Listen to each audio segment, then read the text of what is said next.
Hello বন্ধুরা, আশা করি সবাই সুস্থ আছেন। বন্ধুরা, যুক্তরাষ্ট্রের মতো সুপার পাওয়ার এবং শক্তিশালী একটা প্রভাব বলায় ইরানের মতো দেশকে এমনিতেই ভয় পায় না। ভয় পায় তার প্রযুক্তি, জ্ঞান এবং তার দক্ষতা এবং বর্তমান উৎপাদন সেক্টরকে। নিশ্চয় দেখতে পাচ্ছেন, ইরানের কারখানায় বর্তমানে পঞ্চম প্রজন্মের রাডারকে ফাঁকি দেওয়ার যে আধুনিক কারভেট রয়েছে সেটা তৈরি হচ্ছে, যেটা এখন গেম চেঞ্জার হিসাবে আবির্ভূত হয়ে পুরো পার্সিয়ান গলফ এবং আরব সাগরের তাণ্ডব চালানোর জন্য সম্পূর্ণ প্রস্তুত। পুরো মুসলিম বিশ্বের মধ্যে ইরানই হলো প্রথম দেশ যারা নিজস্ব ডিজাইন এবং নিজস্ব প্রযুক্তিতে টাইটানিয়াম দিয়ে পঞ্চম প্রজন্মের যুদ্ধজাহাজ তৈরি করেছে, যে যুদ্ধজাহাজ রাডারকে ফাঁকি দিয়ে বিস্তীর্ণ মিশন পরিচালনা করতে পারে।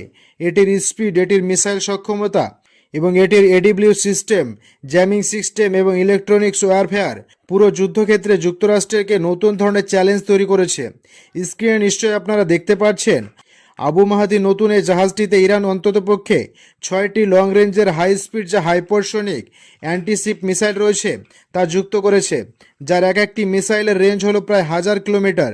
অর্থাৎ এই যুদ্ধজাহাজগুলো 1000 কিলোমিটার দূরে যুক্তরাষ্ট্রের যুদ্ধজাহাজ, যুক্তরাষ্ট্রের বিমানবাহী রণতরী এবং অন্যান্য যে শক্তিশালী জাহাজ রয়েছে তাকে ডুবিয়ে দিতে পারে।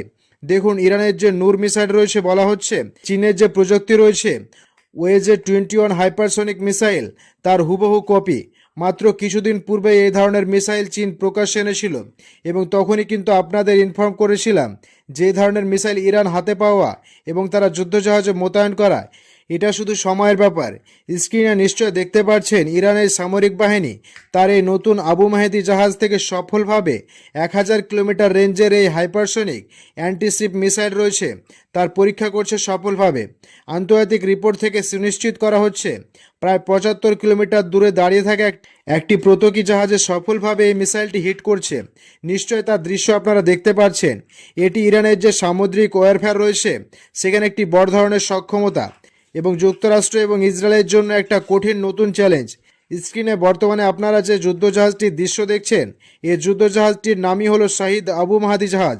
ইরানের ইসলামী রেভলিউশনারি গার্ড কর্পস আইআরজিসির নৌবাহিনীর একটি শক্তিশালী মিসাইল করভেট হলো এটি।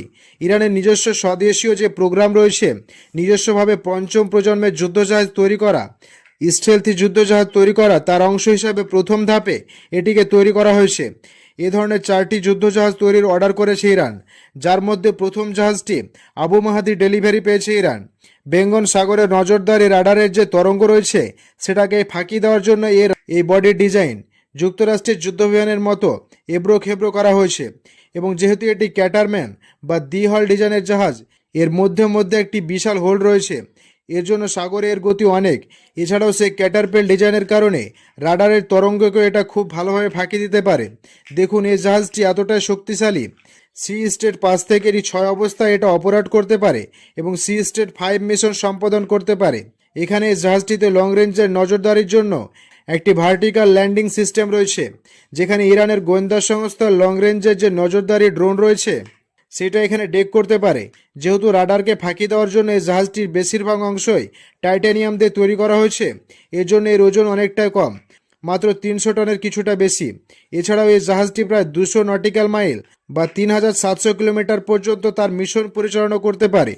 অত্যন্ত শক্তিশালী 2টি প্রপেশন সিস্টেমের কারণে এটি ঘন্টায় 37 নট বা ঘন্টায় প্রায় 70 কিলোমিটার গতিবেগে ছুটতে পারে, যেটা সাধারণ যে সকল জাহাজ রয়েছে তার তুলনায় অনেকটাই বেশি শক্তিশালী। এই জাহাজটির যে আর্ম সিস্টেম রয়েছে সেটা অটোমেটিক, বিশেষ করে 3টি অটোমেটিক গান সিস্টেম সরাসরি এআই সিস্টেমের মাধ্যমে টার্গেটকে শনাক্ত করে ভূপায়িত করতে পারে।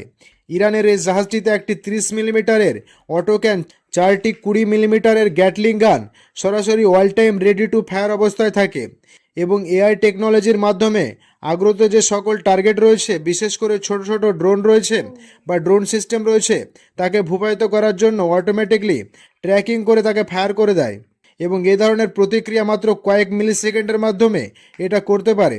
ইন্টারশিপ মিসাইল হিসাবে নূর কাদির এবং গাদির এ ধরনের যে ক্রুজ মিসাইল রয়েছে সেটা ব্যবহার করে ইরান। বিশেষ করে নূর মিসাইলের যে আধুনিক ভেরিয়েন্ট রয়েছে, 1000 কিলোমিটারের লং রেঞ্জের যে হাইপারসনিক ভার্সন সেটা এখানে যুক্ত করা হয়েছে। 6টি এ ধরনের মিসাইল জাহাজটি বহন করতে পারে। ফরসেপ টু এয়ার মিসাইল হিসাবে 8টি যে কোসারাই গাইডেড প্রায় 20 থেকে 25 কিলোমিটার রেঞ্জের আকাশ প্রতিরক্ষা ব্যবস্থা অধীনে এটা কাজ করে।